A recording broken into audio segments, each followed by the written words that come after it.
Giornata numero 20 del campionato di promozione. Nel girone A la Sestrese di mister Valmati, sesta con 34 punti, ospita sul proprio terreno di casa il finale, terzultimo a quota 16 e in piena zona play-out. Partita quindi che interessa diverse zone della classifica e che viene diretta da Andrea De Longis. La prima emozione della sfida viene regalata da Marco Bruzzone al terzo minuto. Il suo tiro col destro si alza troppo sopra la traversa. È un buon avvio quello della Sestrese che al quarto d'ora confeziona un'altra occasione sull'asse Curabba-Balestrino. Marotta respinge corto ed è poi costretto agli straordinari, prima sul tapin ravvicinato di Trevisano e poi sul destra botta sicura di Belvedere. Scalda il piede destro Simone Balestrino che si coordina benissimo al volo e trova un attento Scalvini al 32esimo minuto.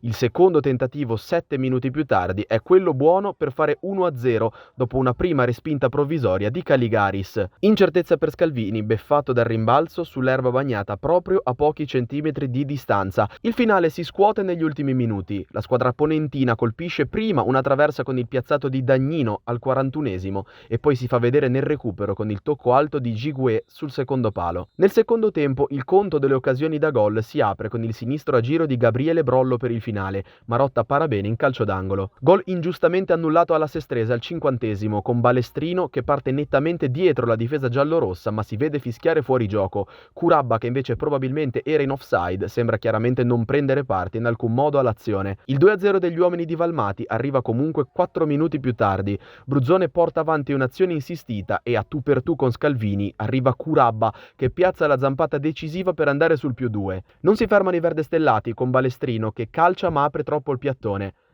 Si complicano i piani dei padroni di casa al 71esimo minuto. Capitano Ansaldo perde un brutto pallone e il subentrato Halai si invola verso la porta e riapre il match con un bel destro sul secondo palo. Ancora Halai va a colpire di testa all'80esimo minuto ma viene ipnotizzato da Marotta che riesce a bloccare.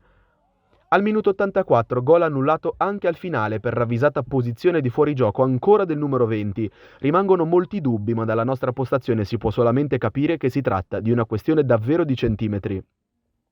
Iniziano i 5 minuti di recupero e la Sestrese rimane in 10 per l'espulsione diretta al subentrato Nelson Piroli.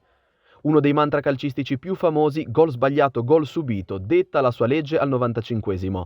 Curabba viene trovato bene da Di Molfetta, ma centra Scalvini col suo sinistro. All'ultimo tuffo, il finale, risale il campo e riesce a trovare il gol del 2-2, con l'inserimento sul secondo palo di Dagnino, che sorprende la difesa casalinga e di testa pareggia facendo esplodere la festa dei giallorossi.